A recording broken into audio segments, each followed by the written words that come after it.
Bismillahirrahmanirrahim. Assalamualaikum warahmatullahi wabarakatuh. Waalaikumsalam warahmatullahi wabarakatuh. Ya, selamat siang Bapak Ibu guru hebat, teman-teman saya yang hebat ya.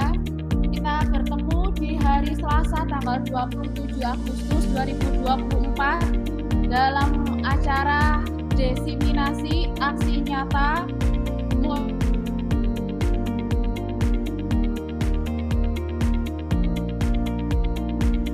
Nah, mohon izin dulu saya share screen tentang budaya positif nih Bapak Ibu.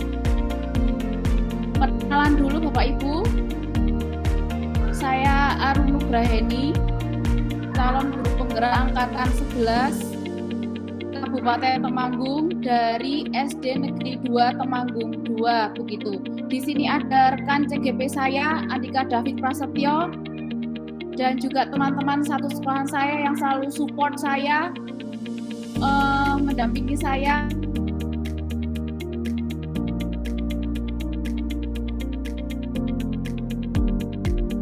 Oke, pada siang hari ini kita akan belajar tentang perubahan paradigma belajar, disiplin positif, nilai-nilai kebajikan, kebutuhan dasar manusia, motivasi perilaku manusia, posisi kontrol guru, keyakinan kelas, dan juga restitusi. Begitu Bapak Ibu. Lanjut nggih. Mari kita belajar bersama di sini nggih Bapak Ibu, berkolaborasi, saling mendukung demi mewujudkan disiplin positif di sekolah kita tercinta, nggih. Tidak, di sini saya tidak akan menggurui karena saya juga belajar di sini, jadi kita saling sharing begitu, nggih. Nanti jika ada pertanyaan boleh bertanya, namun sebelumnya kita masuk ke materi, saya mau bertanya dulu apakah Bapak Ibu sudah berada pada posisi yang nyaman? Sudah, Bu. Terima kasih Pak David untuk konfirmasinya. Semoga Bapak Ibu guru yang lain dalam posisi yang nyaman, nggih, sehingga bisa ikut menyimak materi desiminasi saya. Selanjutnya Bapak Ibu,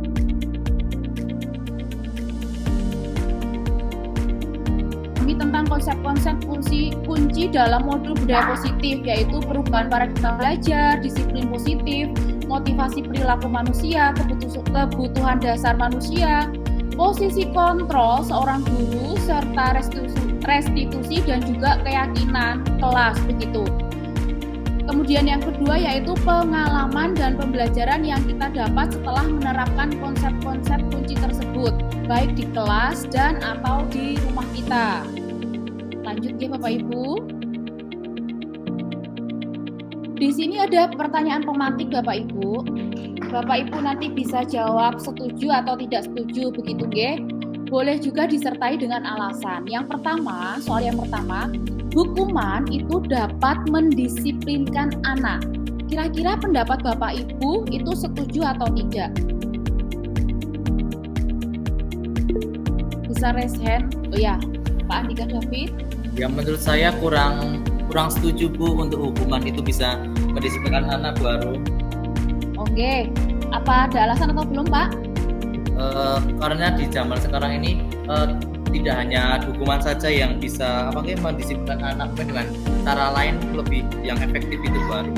Oke, terima kasih sekali Pak David untuk jawabannya. Selanjutnya itu ada pertanyaan pemantik yang kedua, yaitu pemberian hukuman dengan hal positif seperti membaca atau membersihkan halaman sekolah itu dapat meningkatkan disiplin anak. Itu setuju atau tidak, Ge?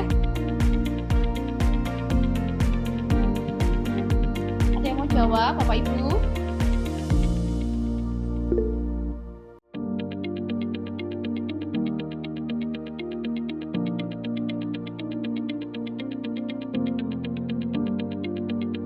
Kok hilang putusnya?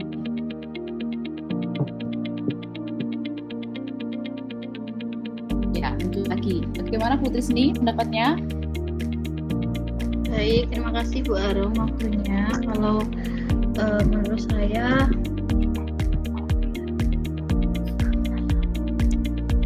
kunci yang baik untuk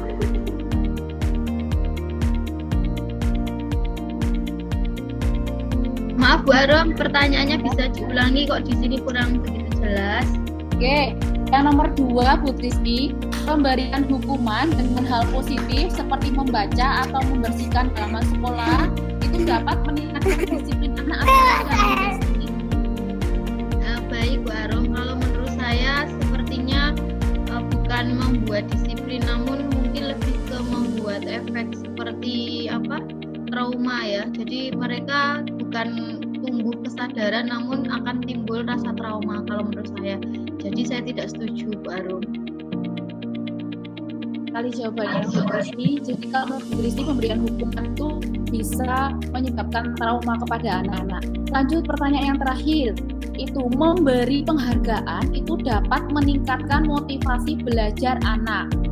Itu bagaimana menurut pendapat Bapak Ibu? Monggo.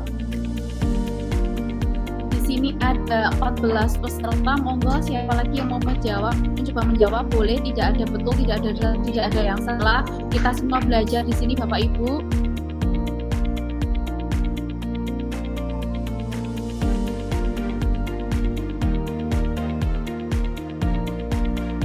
Siapa yang mau mencoba menjawab pertanyaan nomor 3, memberi penghargaan itu dapat meningkatkan motivasi belajar anak. Monggo. Dari Bu Silvi mungkin.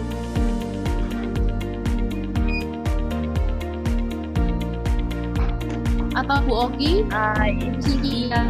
Bagaimana Bu Silvi menurut pendapat Bu Silvi penghargaan anak meningkatkan motivasi belajar? Menurut saya, memberi penghargaan dapat meningkatkan motivasi belajar anak. Saya sangat setuju dengan pertanyaan tersebut. Oke, terima kasih Bu Silvi. Bagaimana Bu Oki? Ada jawaban yang lain Bu Oki?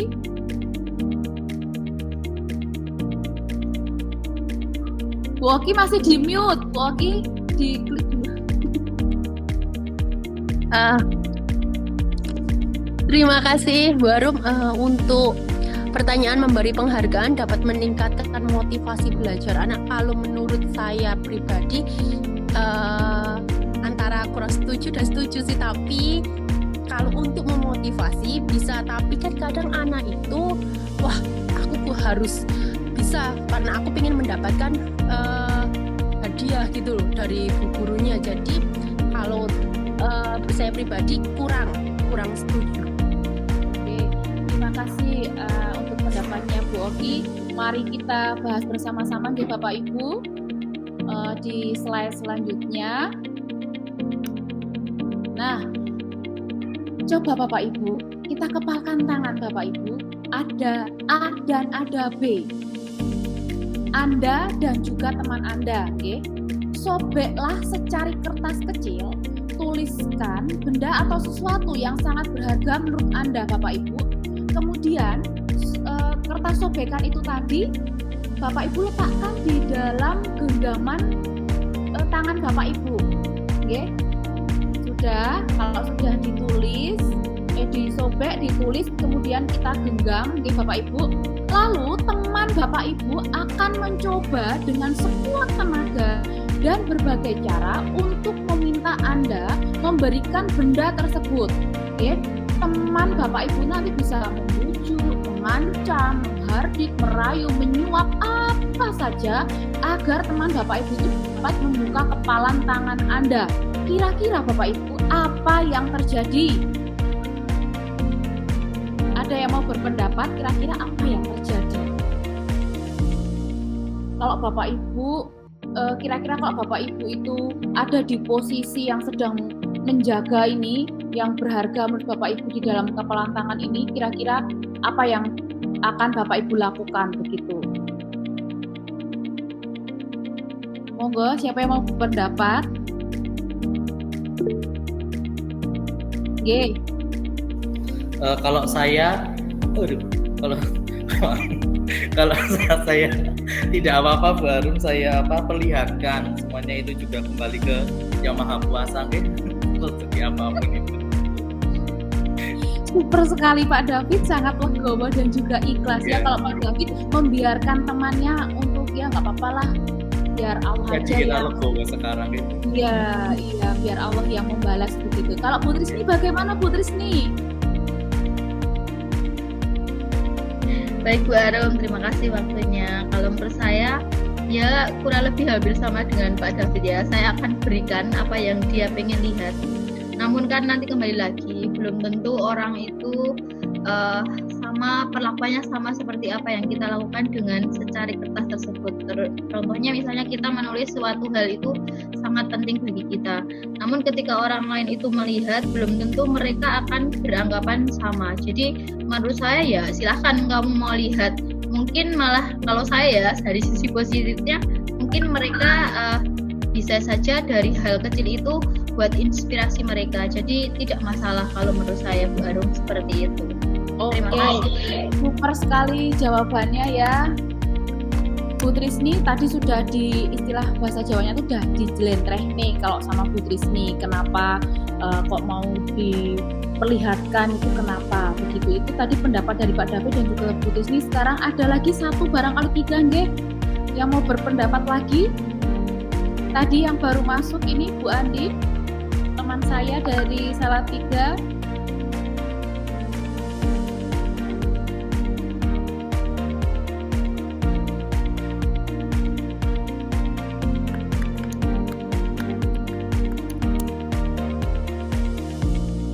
Halo. Bentar Bu Arum. Oh Sedang iya. mencari. Oke. Atau yang lain yang mau menjawab?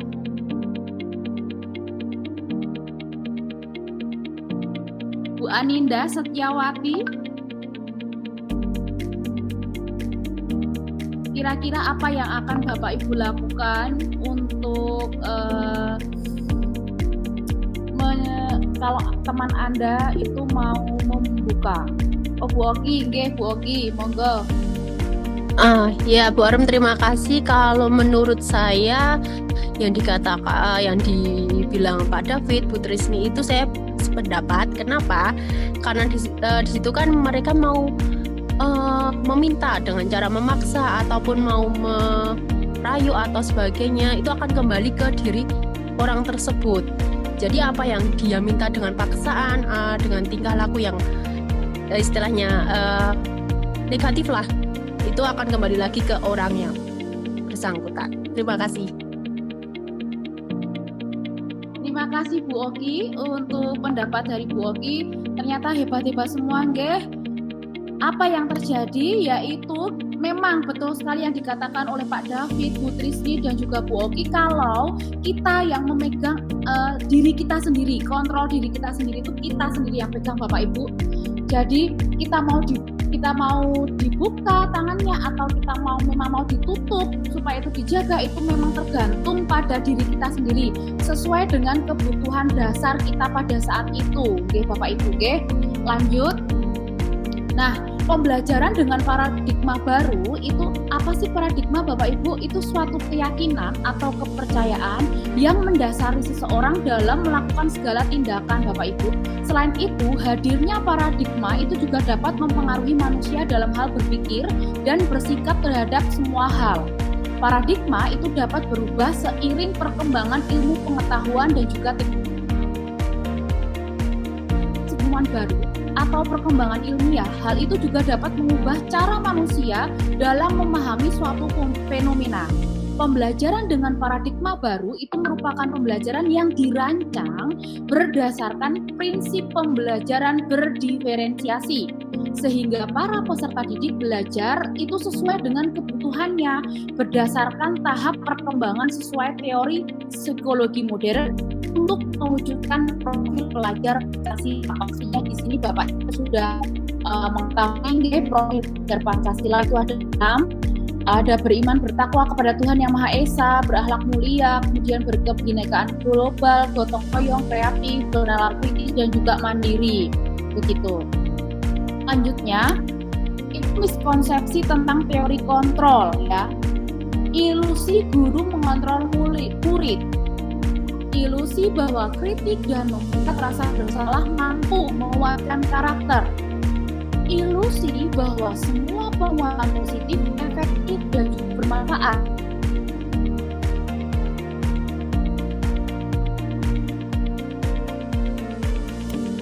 Selanjutnya, teori kontrol dari William Glasser. Ilusi guru mengontrol murid. Pada dasarnya, kita tidak dapat memaksa murid untuk berbuat sesuatu jikalau murid tersebut memilih untuk tidak melakukannya.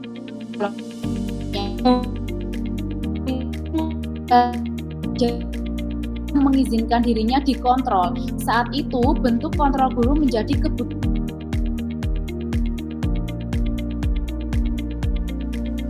Perilaku memiliki tujuan, bahkan terhadap perilaku yang tidak disukai. Yang kedua, ilusi bahwa kritik membuat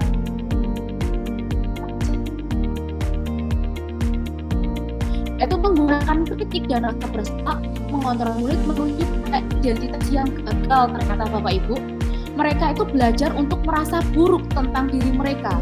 Mereka mengembangkan dialog diri yang negatif. Kadangkala sulit bagi guru untuk mengidentifikasi bahwa mereka sedang melakukan perilaku ini, karena seringkali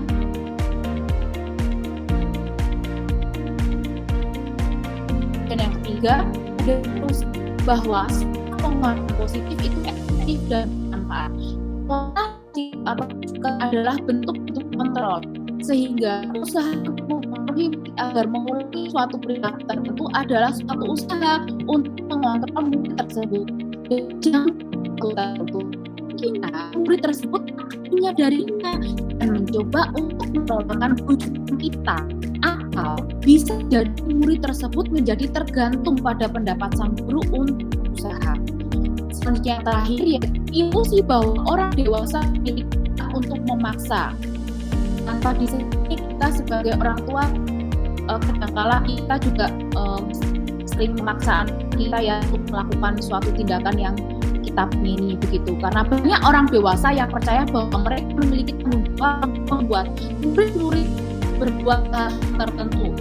Apapun yang dilakukan terima selama sebuah kemajuan berdasarkan sebuah pengukuran kerja. Berdasarkan pula orang dewasa akan menyadari bahwa perilaku memaksa tidak akan efektif untuk jangka waktu panjang dan sebuah hubungan permusuhan akan terbentuk.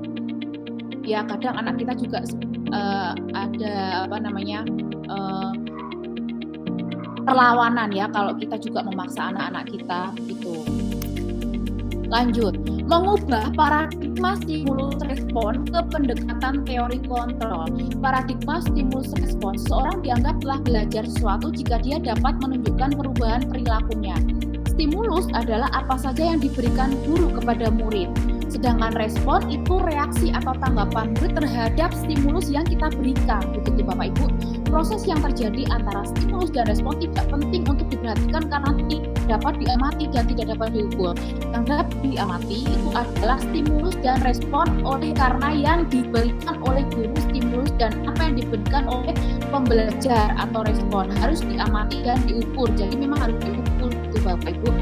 Dengan mengubah paradigma kita sebagai pendidik, dari stimulus respon teori kontrol kita menjadi lebih humanis ya dalam memandang seseorang sebagai contoh bahwa pendidik itu tidak langsung menyalahkan sikap murid yang kurang baik karena menurut teori kontrol bahwa setiap tindakan pasti memiliki tujuan sehingga pendidik dapat melakukan komunikasi dengan murid untuk menyelesaikannya. Seperti yang ada di bagan Stephen R. Covey ini ya Bapak Ibu, bila kita ingin membuat kemajuan perlahan sedikit demi sedikit, ubahlah sikap atau perilaku kita dulu. Namun bila kita ingin memperbaiki cara-cara utama kita, maka kita perlu mengubah kerangka acuan kita. Ubahlah bagaimana kita melihat dunia, bagaimana kita berpikir tentang manusia. Ubahlah paradigma kita, skema pemahaman dan juga penjelasan aspek-aspek tertentu tentang realitas. Di sini ada contoh dari stimulus respon. Realitas kebutuhan kita itu sama. Teori kontrolnya berarti realitas kebutuhan kita berbeda. Semua orang melihat hal yang sama. Nyatanya setiap orang itu memiliki gambaran yang berbeda. Kita mencoba mengubah orang agar berpandangan sama dengan kita. Namun kita harusnya berusaha memahami pandangan orang lain tentang dunia.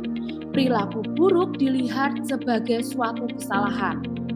Semua perilaku itu selalu memiliki tujuan, begitu. Orang lain bisa mengontrol saya, namun hanya kita yang bisa mengontrol diri kita sendiri. Saya bisa mengontrol orang lain, Anda tidak mengontrol orang lain. Pemaksaan ada pada saat bujukan. Kolaborasi dan konsensus menciptakan pilihan-pilihan baru, model berpikir menang atau kalah, serta model berpikir menang dan juga tak menang. Selanjutnya, ada disiplin positif, Bapak Ibu. Yang Bapak Ibu tahu, disiplin positif. Dari kata disiplin itu saja tuh artinya apa nih Bapak Ibu? Menurut pendapat Bapak Ibu. Ada yang mau berpendapat atau mau membacakan?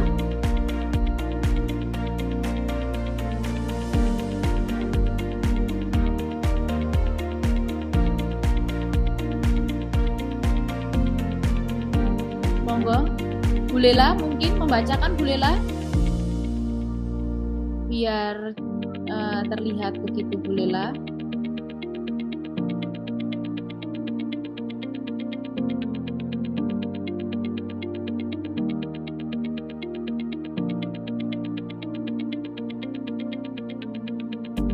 Bu Lela, oh mungkin Bu Lela sedang sholat duhur. Kembali lagi nggih, disiplin itu berasal dari kata disiplin yang artinya belajar. Dalam budaya kita, makna kata disiplin dimaknai menjadi sesuatu yang dilakukan seseorang pada orang lain.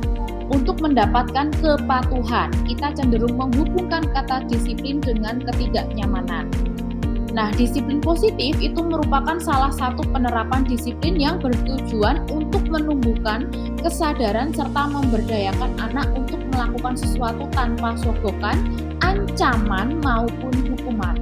Sebagai pendidik, tujuan kita adalah menciptakan disiplin diri sehingga mereka mengacu pada nilai-nilai kebajikan universal dan memiliki motivasi intrinsik bukan ekstrinsik. Jadi mereka itu kalau melakukan suatu perbuatan itu berdasarkan dari dalam diri mereka sendiri, tidak karena ada iming-iming begitu, nggih. Lanjut. Nah, nilai-nilai kebajikan universal. Nilai-nilai kebajikan adalah sifat-sifat positif manusia yang merupakan tujuan mulia yang ingin dicapai oleh setiap individu.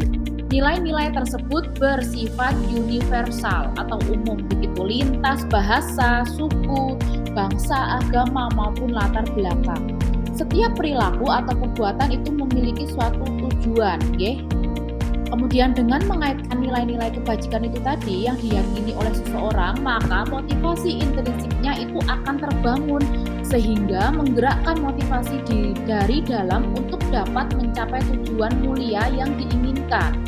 Nilai-nilai kebajikan yang ingin dicapai oleh setiap anak Indonesia kita kenal dengan profil pelajar Pancasila yang 6 itu tadi ya. Ada lagunya nggih. Pelajar Pancasila itu yang ada ya, apa saya tahu yang itu loh Bu, nyanyi dong Bu Arum, nyanyi dong. Ya nyanyi dulu ya, siapa yang mau memimpin nyanyi? Saya tuh suaranya nggak bagus Pak David suaranya, tapi tak coba nggih.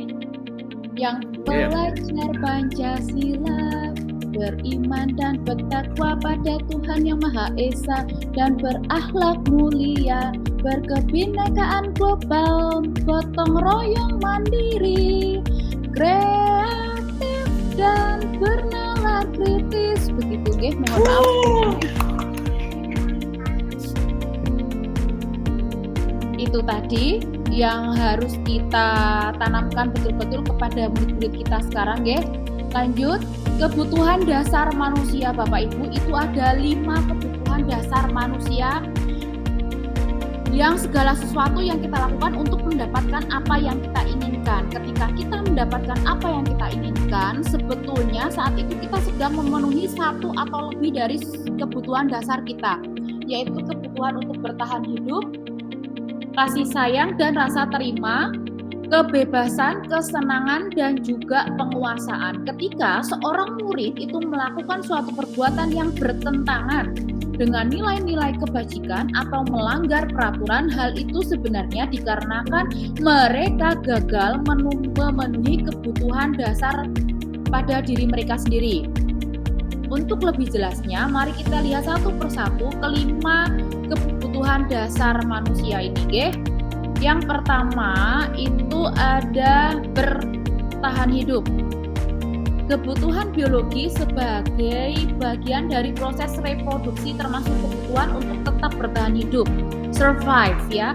Komponen psikologis pada kebutuhan ini meliputi kebutuhan akan perasaan yang aman.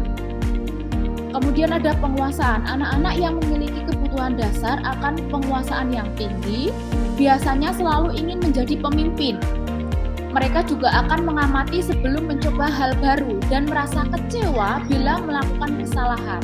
Mereka juga biasanya rapi serta sistematik dan selalu ingin mencapai yang terbaik. Kemudian ada kesenangan. Anak-anak dengan kebutuhan dasar kesenangan yang tinggi biasanya ingin menikmati apa yang dilakukan. Mereka juga bisa berkonsentrasi tinggi saat mengerjakan hal yang disenangi. Kemudian kasih sayang dan rasa diterima. Anak-anak yang memiliki kebutuhan dasar kasih sayang dan rasa diterima yang tinggi biasanya ingin disukai dan diterima oleh lingkungannya. Biasanya mereka belajar karena suka pada gurunya. Bagi mereka, teman sebaya sangatlah penting. Mereka juga biasanya suka bekerja dalam kelompok. Kemudian yang terakhir yaitu kebebasan. Anak-anak dengan kebutuhan kebebasan yang tinggi menginginkan pilihan. Mereka perlu banyak bergerak, suka mencoba-coba, tidak terlalu terpengaruh oleh orang lain, dan senang sekali mencoba hal yang baru dan juga menarik. Pasti dari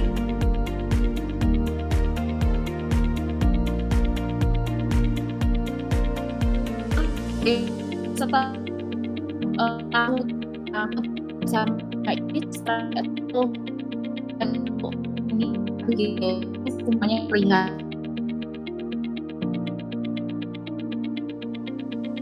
Ini keamanan kesehatan contohnya kebutuhannya, kemudian rasa kasih sayang dan rasa diterima itu ada dipedulikan, berbagi, kerjasama, menjadi bagian dalam kelompok. Penguasaan itu contohnya harga diri, keinginan untuk dianggap, memimpin, berprestasi, diakui dan juga didengar. Selain itu ada kebebasan yaitu mandiri, memiliki pilihan, mencoba hal baru, mampu mengendalikan arah dirinya. Kemudian yang terakhir kesenangan itu contohnya bermain, humor, antusiasme dan juga tertawa. Begitu. Itu kebutuhan dasar manusia. Bapak Ibu, untuk manusia salah satunya adalah kesenangan. Mari kita bersenang-senang dulu dengan ice breaking ya Bapak Ibu. Sudah siap? Siap. Siap Bu Arum. Tetap tenang. Ya.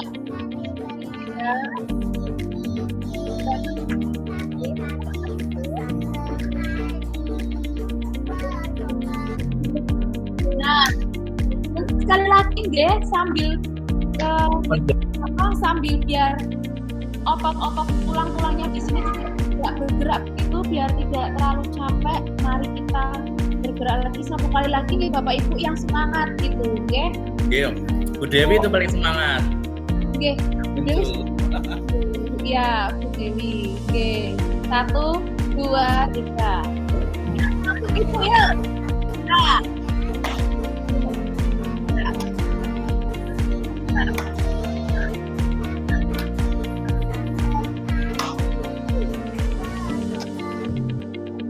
Ya, terima kasih Ibu Guru hebat, super sekali.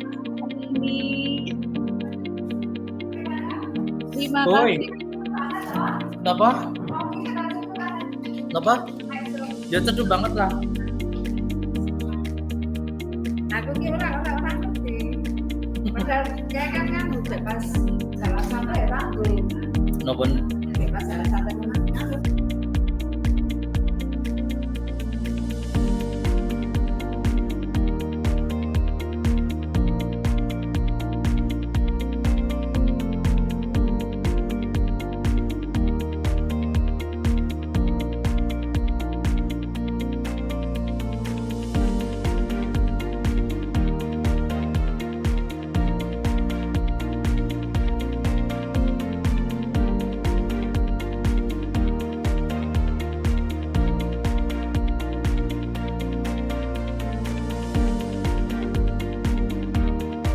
Mohon maaf ternyata ke-mute nggih.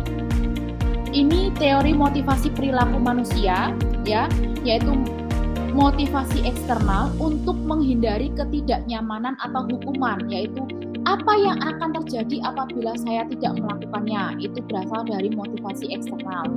Juga untuk mendapatkan imbalan dari orang lain atau institusi, motivasi eksternalnya apa yang akan saya dapatkan apabila saya melakukannya. Seringkali nggih terkadang terlintas gitu di pikiran. Kalau ini tujuan dari untuk sendiri. Jadi tidak perlu ada embel-embel apa yang akan saya dapatkan atau apa yang akan terjadi bila saya tidak melakukannya. Itu tidak ada embel-embel seperti itu. Ini pure memang murni datang dari diri kita sendiri, yaitu saya akan menjadi orang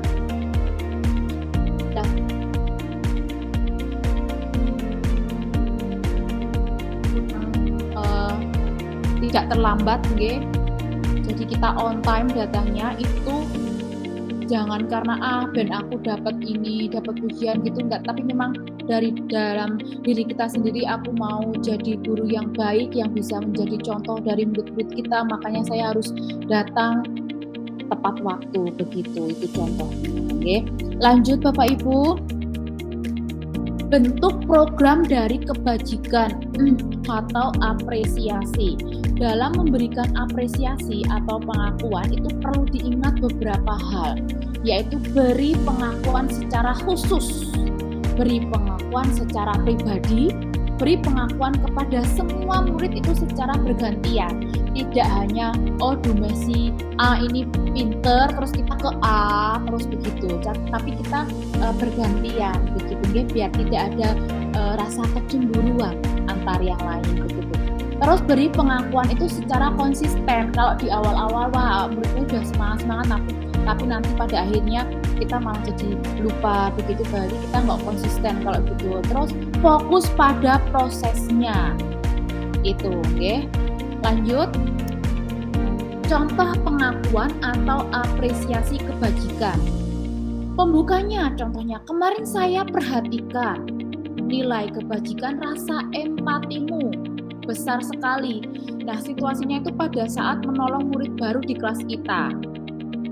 Kemudian contoh yang kedua, pada saat membantu teman-teman di tugas kelompok, berarti nilai kebajikan yang ada itu kepedulian, membantu, okay? Kemudian pembukanya bisa dengan saya menghargai kamu sudah mau mencoba untuk membantu temanmu begitu. Kemudian ada lagi contoh situasinya, yaitu saat memungut kertas-kertas yang berserakan di lantai. Berarti nilai kebajikannya itu rasa tanggung jawab. Nah, kalimat pembukanya kita bisa mengawali dengan terima kasih untuk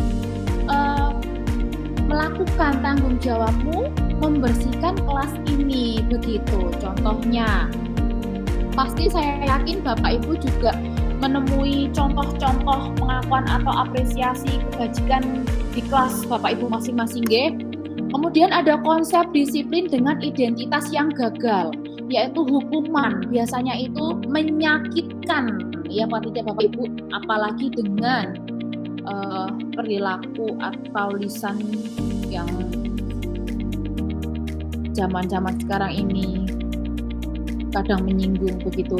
Kemudian tidak nyaman, muridnya jadi takut memaksa murid menyembunyikan kesalahan, serta murid menjadi rendah diri. Itu kalau hukuman Bapak Ibu. Nah, kalau di penghargaan itu satu, nantinya tidak efektif. Yang kedua, merusak hubungan atau sifat iri. Kemudian yang ketiga, mematikan kreativitas. Kemudian yang keempat itu menurunkan kualitas. Yang kelima itu menghukum dengan sistem ranking. Kemudian yang keenam itu merampas hak menghargai dirinya. Jadi hati-hati Bapak Ibu antaranya hukuman dan juga penghargaan yang sering kali kita lakukan.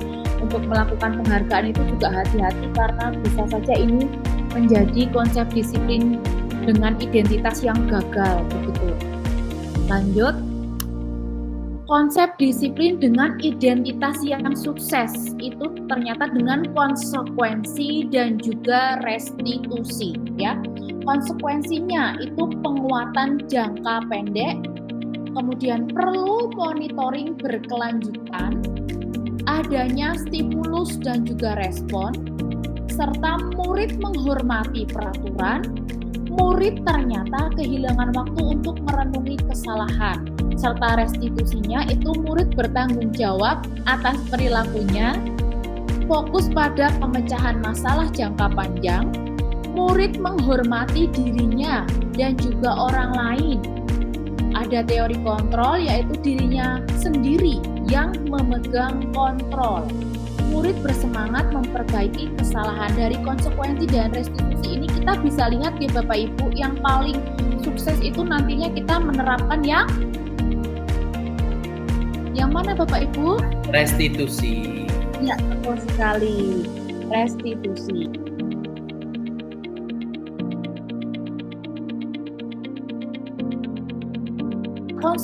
Konsep disiplin itu dengan melakukan pendekatan restitusi itu sendiri, yaitu pengertiannya restitusi itu apa sih? Yaitu proses menciptakan kondisi bagi murid untuk memperbaiki kesalahan mereka sehingga mereka itu bisa kembali pada kelompok mereka dengan karakter yang lebih kuat menurut Gosen tahun 2004. Nah, ciri-ciri dari restitusi ini yaitu bukan menebus kesalahan, namun belajar dari kesalahan. Yang kedua, memperbaiki hubungan. Yang ketiga, tawaran, bukan paksaan. Yang keempat, menuntun untuk melihat ke dalam dirinya. Yang kelima, mencari kebutuhan dasar yang mendasari tindakan. Yang keenam, fokus pada karakter, bukan tindakan. Serta yang terakhir itu menguatkan dan fokus pada solusi permasalahan. Begitu. Lanjut. Perbedaannya ini antara hukuman, restitusi, dan juga konsekuensi.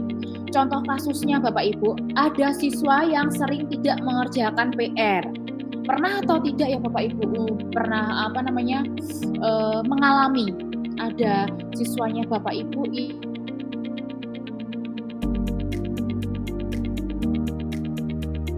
begitu nggih. Kalau hukuman itu guru menghukum siswa hormat bendera selama 10 menit. Guru marah dan siswa menjadi takut, itu contoh dari hukuman.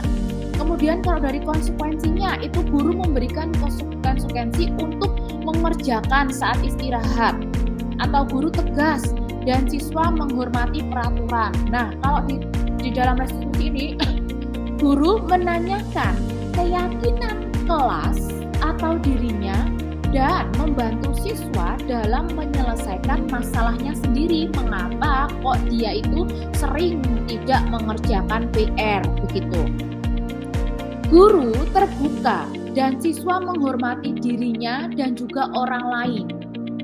Itu perbedaannya. Begitu dari hukuman, konsekuensi dan juga restitusi. Begitu. Nah, di sini itu kan tadi contohnya nggih yang dari saya. Kemudian di sini juga ada nih Bapak yang harus Bapak Ibu kerjakan nggih. Tugas perbedaan hukum dan juga konsekuensi. Nanti saya bacakan dulu soalnya.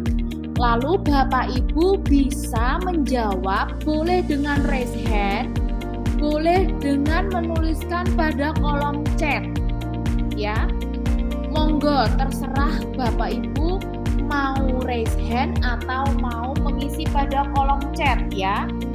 Yang soal yang pertama, mencatat 100 kali di dalam buku kalimat saya tidak akan terlambat lagi. Karena terlambat ke sekolah itu termasuk hukuman, konsekuensi. Hukuman atau konsekuensi.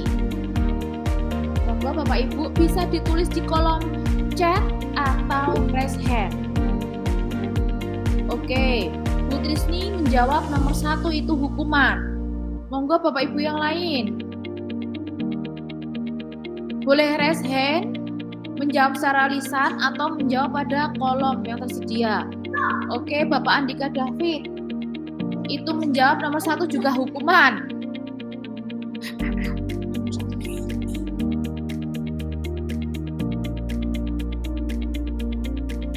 Oke, Bapak Ibu yang lain.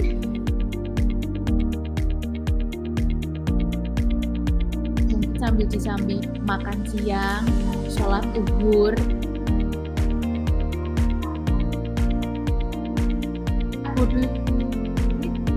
Jawab nomor 1 itu hukuman, ya.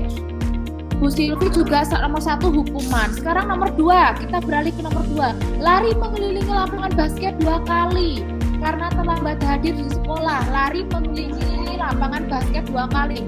Itu merupakan konsep atau hukuman. Bentar.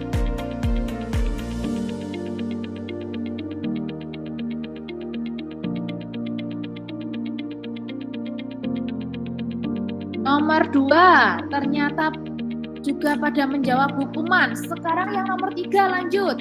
Murid diminta untuk push up 15 kali karena tidak menggunakan masker sekolah. Itu berarti termasuk hukuman atau konsekuensi. Oke, hukuman. Bu Trisni ini gercep sekali ya, Bu. Pasti tugas-tugasnya sudah selesai juga ini, jadi bisa menyimak dengan baik. Nomor 4 langsung saja ya. Nomor 4, menggantikan kertas tugas teman yang telah dicoret-coret. Itu merupakan konsekuensi atau hukuman. Monggo. Adakah yang mau jawab lisan? Raise hand.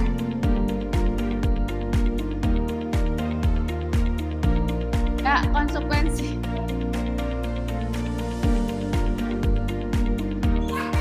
Nomor 5, membersihkan tumpahan air di meja tulis karena tersenggol pada saat belajar. Itu konsekuensi apa hukuman, Bapak Ibu? Oke, Bu Trisni. Konsekuensi baru. Oke, terima kasih jawabannya. Sekarang Ya. nomor 5. Murid disuruh untuk tidak mengenakan sepatu seharian di sekolah karena ternyata tidak mengenakan sepatu hitam. Atau hukuman, ya?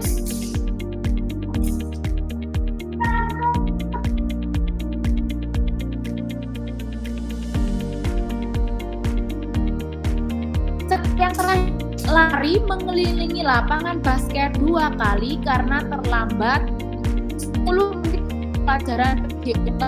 Ya, tadi saya jawab konsekuensi hukuman. Mari sama-sama kita cek ya jawabannya ya, betul apa tidak? Iya, nomor 1. Ternyata mencatat 100 kali di dalam buku kalimat saya tidak akan terlambat lagi. Itu ternyata hukuman, Bapak Ibu. Betul tadi ya, yang sudah menjawab ternyata sudah pada pintar-pintar semua ini, hebat-hebat memang Bapak Ibu guru itu, oke?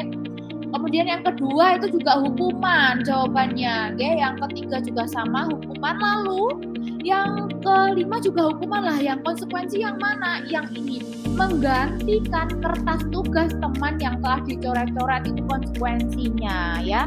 Serta membersihkan tumpahan air di meja tulis karena tersenggol pada saat belajar, dan juga lari mengelilingi lapangan basket 2 kali karena terlambat 10 menit untuk pelajaran PJOK.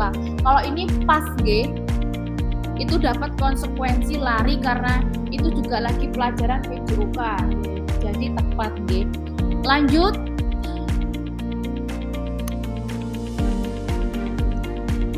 Nah, sekarang 5 posisi kontrol guru. Itu ada penghukum, pembuat rasa bersalah, teman, pemantau, dan juga manajer. Apa sih penghukum? Apa sih pembuat rasa bersalah? Apa sih teman? Apa sih pemantau? Apa sih manajer? Kira-kira aku ini ada di posisi mana ya? Kira-kira kita sebagai pendidik itu kita ada di posisi mana ya Bapak Ibu Guru? Mari kita bahas bersama nggih. Penghukum itu biasanya itu nada suaranya tinggi, bahasa tubuhnya matanya melotot, dan jari menunjuk-nunjuk gini. Menghardik, terlambat lagi, pasti terlambat lagi, selalu datang terlambat. Kapan bisa datang tepat waktu? Nah, itu contoh dari penghukum. Kemudian ada yang membuat rasa bersalah. Suaranya halus, sedih, tubuhnya meramah pada anak tersebut. Adik, kamu ini bagaimana ya? Kamu sudah berjanji dengan ibu tidak akan terlambat lagi. Kamu kenapa gak senang sekali mengecewakan ibu? Ibu benar-benar kecewa sekali. Nah, dari dua ini, ibu sudah melihat ya Bapak Ibu ya, kalau penghukum cirinya bagaimana, membuat rasa bersalah itu cirinya bagaimana, terus hasilnya itu bagaimana di anak-anak hukum itu hasilnya kemungkinan anaknya marah. Jangan kan anak ya Pak Ibu ya, kita gitu aja juga anak itu. Kemudian membuat kesal muridnya itu akan merasa bersalah. Muridnya bisa juga merasa tertekan. Nah, seperti ini tiba-tiba bisa meletus amarahnya ketika anak-anakmu tertekan, semakin menumpuk, semakin dia bisa dan bisa juga menyakiti diri sendiri serta orang lain. Itu yang penghukum dan juga membuat rasa bersalah. Lanjutnya, ada yang nada teman, nadanya ramah, akrab, bercanda, bahasa tubuh merapat ke murid-murid. Adi, ayolah, bagaimana sih kamu kemarin?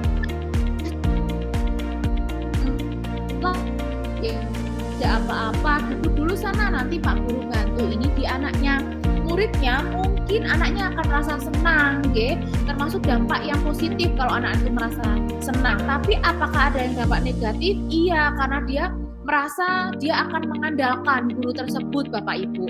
Lanjut, di posisi pemantau, nada suaranya datar, bahasa tubuhnya formal. Contohnya, guru, Adi, tahukah kamu jam berapa kita memulai? Tahu, Pak, kamu terlambat 15 menit. Apakah kamu sudah mengerti konsekuensi yang harus dilakukan bila terlambat? Paham, Pak, saya harus tinggal.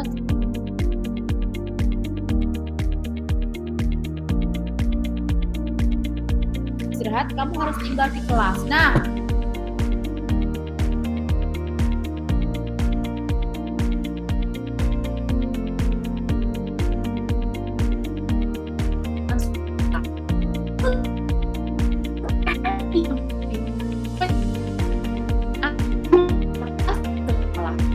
murid tetap dibuat tidak nyaman, yaitu dengan harus tinggal di kelas pada waktu jam istirahat dan juga mengerjakan tugas.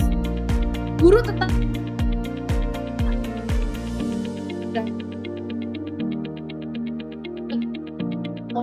sebagai pemantau. Lanjut, di posisi manajer, nada suaranya tulus, berasal dari hati, bahasa tubuhnya tidak kaku, mendekat ke murid-murid. Guru, Adi, apakah kamu mengetahui jam berapa sekolah dimulai? Tahu, Pak, jam 7. Ya, jadi kamu terlambat. Kira-kira bagaimana kamu akan memperbaiki masalah ini? Saya bisa menanyakan teman saya, Pak.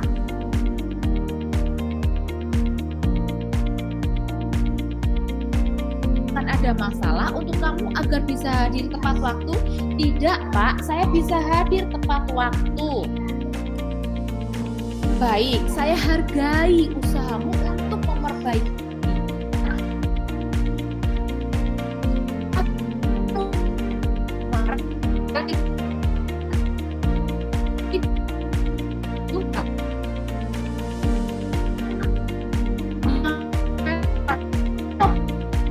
Murid disediakan guru atau orang tua.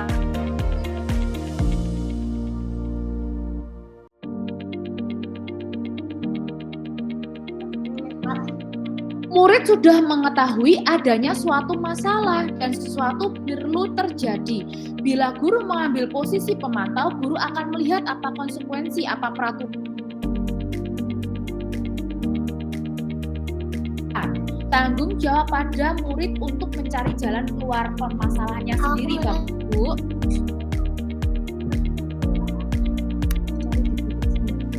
Di antara kelima posisi kontrol tersebut, Bapak Ibu, sebaiknya seorang guru itu menggunakan posisi kontrol sebagai manajer, yang tadi sudah kita ketahui bahwa bahasanya tulus, berasal dari dalam hati, mendekatnya itu juga murni. Lanjut, keyakinan kelas. Saya yakin di sini Bapak Ibu sudah membuat keyakinan kelas, Kenapa kok kita sebut keyakinan kelas bukan peraturan kelas? Ada yang mau menjawab?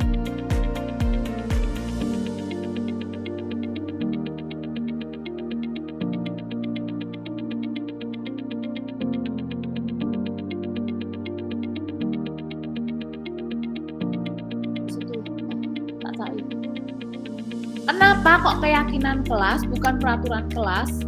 Itu karena mengapa kita memiliki peraturan tentang penggunaan helm pada saat mengendarai roda 2 atau motor? Itu kemungkinan jawabannya adalah untuk keselamatan. Mengapa kita memiliki peraturan tentang penggunaan masker dan mencuci tangan setiap saat? Karena mungkin jawabannya adalah untuk menjaga kesehatan atau keselamatan. Nah, nilai-nilai keselamatan atau kesehatan inilah yang kita sebut dengan suatu keyakinan. Ya. Bukan karena kenapa harus pakai helm, kenapa harus pakai masker, tapi jawabannya itu untuk menjaga keselamatan, untuk kesehatan, itu yang kita sebut dengan keyakinan.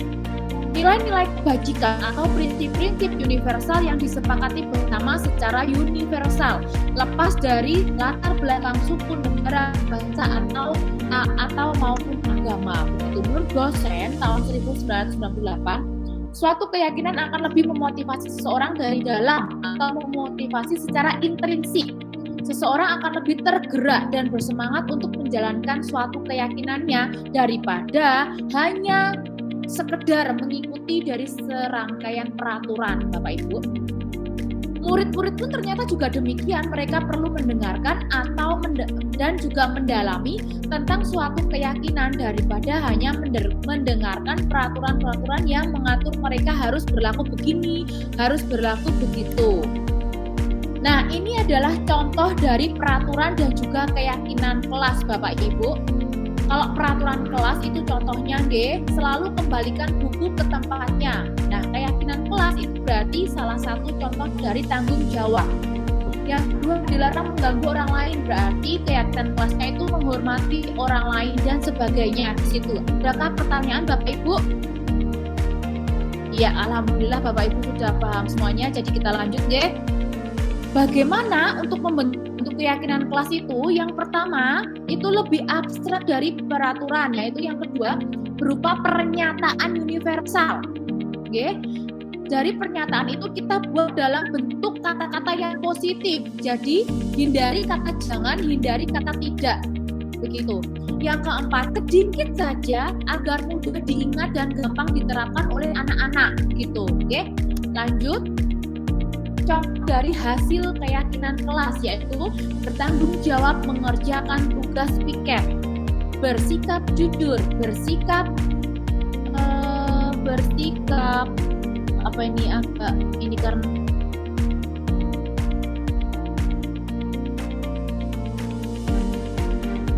bersikap sopan dan menghormati guru, saling tolong-menolong dan juga hidup rukun dengan teman. Ini adalah salah satu keyakinan kelas yang saya ambil di kelas saya. Jadi kata-katanya itu sedikit-sedikit saja begitu. Pasti saya yakin Bapak Ibu di sini juga sudah membuat keyakinan kelas yang bagus-bagus, Kemudian yang terakhir yaitu segitiga restitusi, Bapak Ibu, dari penyelesaian masalah itu tadi, ya. Kita menyelesaikan suatu masalah itu dengan segitiga restitusi, ya.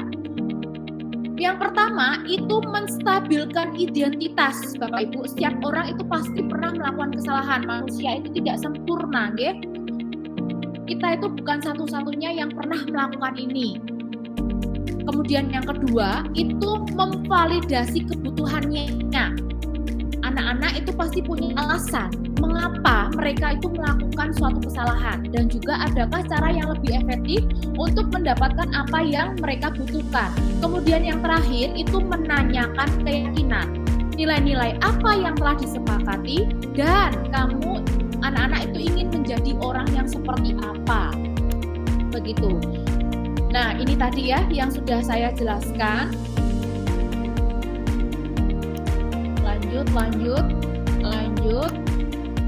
Kesimpulannya dari program penerapan disiplin positif ini yaitu guru, kita sebagai seorang guru itu hendaknya memiliki standar kepribadian profesional dan juga sosial yang baik, di mana guru mampu merefleksi dirinya dalam posisi kontrol saat ini bagaimana perjalanan kita sebagai among atau manajer untuk menuntun murid-muridnya menjadi insan yang mandiri, merdeka, dan juga bertanggung jawab. Begitu, oke?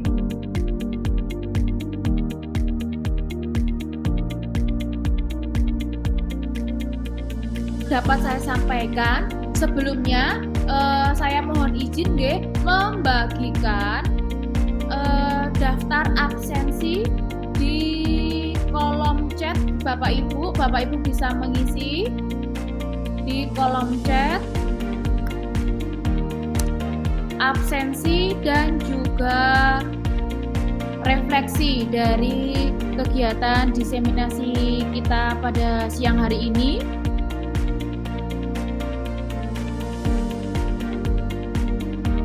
Nanti bisa sambil diisi, nanti akan saya download. Dan sebelum kita mengakhiri perjumpaan kita pada siang hari ini, saya ingin berterima kasih kepada rekan-rekan guru saya yang pada hebat-hebat, Bapak Ibu guru hebat yang pada siang hari ini sudah meluangkan waktunya bersama dengan saya sharing tentang budaya positif di sekolah kita, Bapak Ibu.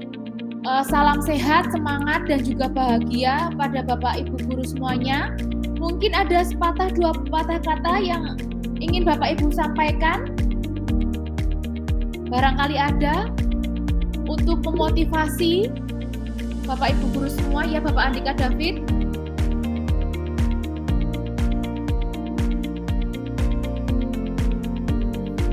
Ya, saya Bu Arum. Oke, monggo.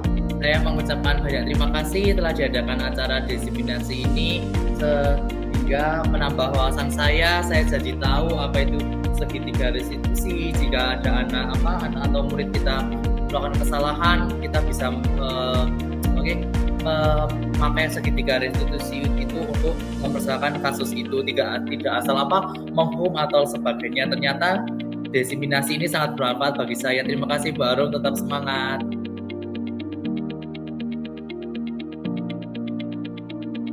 Pendapatnya bagaimana, apakah ada yang mau memberikan pendapat lagi? Karena saya juga mengirimkan itu refleksinya ada di kolom chat. Nanti saya tunggu Bapak Ibu untuk daftar absensi dan juga refleksi pasti akan saya baca. Terima kasih sekali. Mohon maaf sudah mengganggu waktu Bapak Ibu untuk berkegiatan beraktivitas di sekolah. Sekian dari saya, bisa langsung melanjutkan ke kegiatan aktivitas yang lain. Terima kasih banyak Bapak Ibu. Salam sehat, semangat, dan bahagia Bapak Ibu guru hebat di seluruh Nusantara. Wassalamualaikum warahmatullahi wabarakatuh. Waalaikumsalam warahmatullahi wabarakatuh. Terima kasih.